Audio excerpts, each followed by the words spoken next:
Para la década de 1880, la producción de henequén en Yucatán comenzó a ser la principal actividad productiva, ya que la demanda de fibras de los mercados mundiales y el invento de las primeras máquinas desfibradoras aceleró su desarrollo. Esto permitió el despunte de algunos grupos familiares como los Peón, emparentados con propietarios menores como los Casares, Cámara y Escalante, los Molina, Bolio, Duarte, Palma, Campos y Peniche. Miembros de estas familias establecieron nexos con el poder nacional, logrando un acceso directo o indirecto a cargos públicos que les permitieron el control económico y político del Estado. Luis Ramírez hizo una tipología para explicar las transformaciones de la élite yucateca. Llamó élite solidaria a la conformada en esta época, ya que sus miembros, a pesar de tener profesiones distintas, compartían un mismo origen étnico, excluyendo a la población maya y mestiza.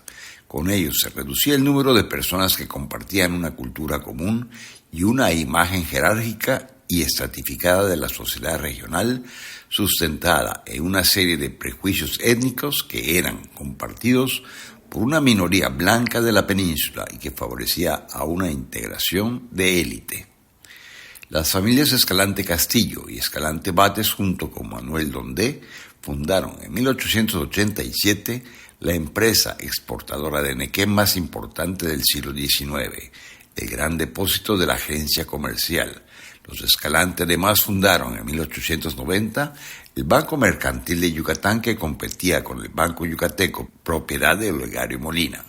De esta forma, los Escalante y los Molina se disputaron el control de la producción local y compitieron por concentrar la propiedad territorial. Iván Franco, en su trabajo Notas sobre la oligarquía henequenera y yucateca, señala el número de haciendas existentes en Yucatán en 1890 y a sus propietarios. Olegario Molina Solís incursionó en obras de comunicación y transporte, controlando así, a principios del siglo XX, la red ferroviaria de la península. En el ámbito político también destacó. Fue gobernador del estado de Yucatán y después, como ministro de Fomento, Colonización e Industria en el gabinete de Porfirio Díaz. Estableció un acuerdo secreto con la International Harvester Company, en la cual se fijaban los precios del henequén, llegando esta compañía a controlar el 90% de la industria henequenera yucateca. Por esta operación, él y su yerno, Avelino Montes, obtenían una ganancia por kilogramo de fibra adquirido. Al iniciar el siglo XX, la élite estaba agrupada alrededor de las casas exportadoras y emparentada entre sí. Fue bautizada popularmente como la casta divina, epíteto recogido y defendido con orgullo por ellos mismos. La casta divina, además de ocupar la posición más alta de la estructura de clases, detentaba los cargos políticos de la región. Así, la concentración del capital económico estuvo acompañada del poder político y prestigio social.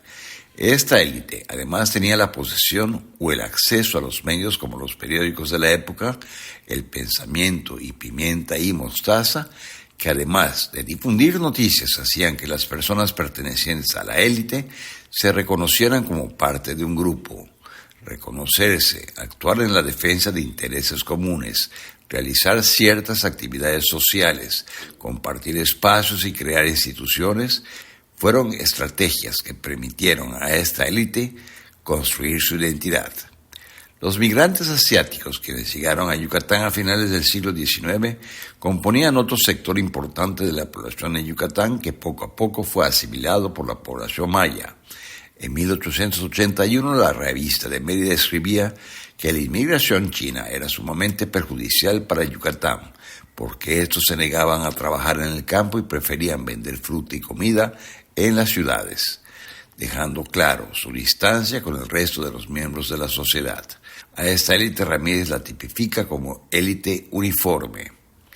Los domingos la misa era forzosamente en la catedral y los más piadosos contribuían con sus limosnas y participaban en las actividades de las cofradías. Vivían en enormes residencias recién construidas en el Paseo Montejo.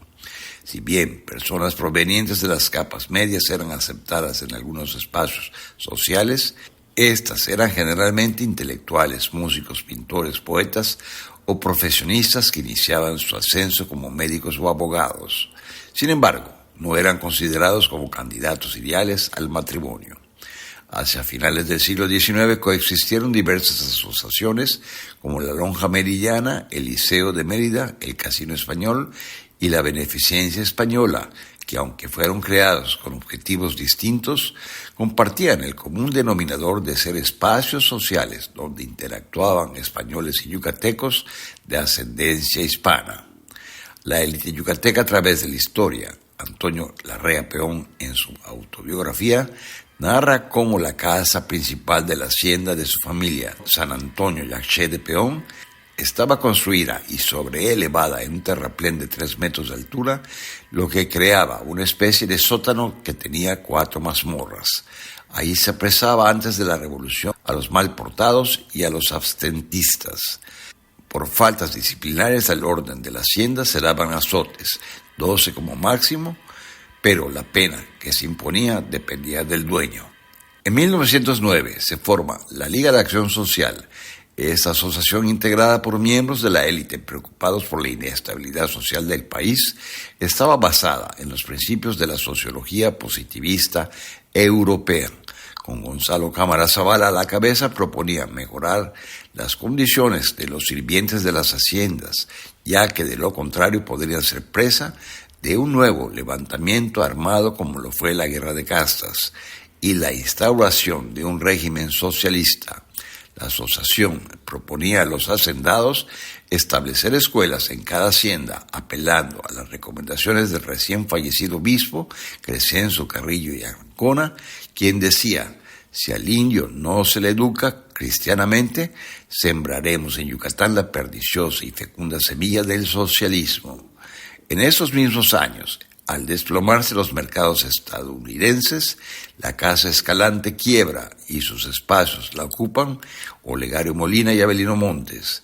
8 años después, en 1915, llega el general Salvador Alvarado a Mérida con la convicción de poner fin al modelo de explotación negrera y hacer llegar la revolución a los yucatecos. Alvarado organizó una reunión con hacendados en donde expuso sus ideas sobre el desarrollo industrial, el bienestar social y la fundación de escuelas. Una de sus primeras acciones fue nombrar un consejo de administración de la Comisión Reguladora del Enequén, subiendo los precios de la fibra un 400% en 2 años. Paoli y Montalvo, en 1977 y 1994, plantean que tanto Alvarado en Yucatán como Mujica en Tabasco tuvieron un éxito relativo al enfrentar los privilegios de las élites regionales. Alvarado, siguiendo los principios revolucionarios inspirados en las leyes de reforma, buscó establecer una educación laica y promover la separación de la Iglesia y del Estado. También inició el reparto de tierras y buscó poner fin a las deudas de los peones, imponiendo penas a los hacendados. Sin embargo, la Casa Divina encontraba la forma de burlar las disposiciones. Al establecer la regulación de precios del Enequén, liberar a los peones acasillados, crear las juntas de conciliación y arbitraje, fundar el Partido Socialista Obrero y cerrar la Revista de Yucatán, antecedente directo del Diario de Yucatán, se ganó la enemistad de la élite hacendaria.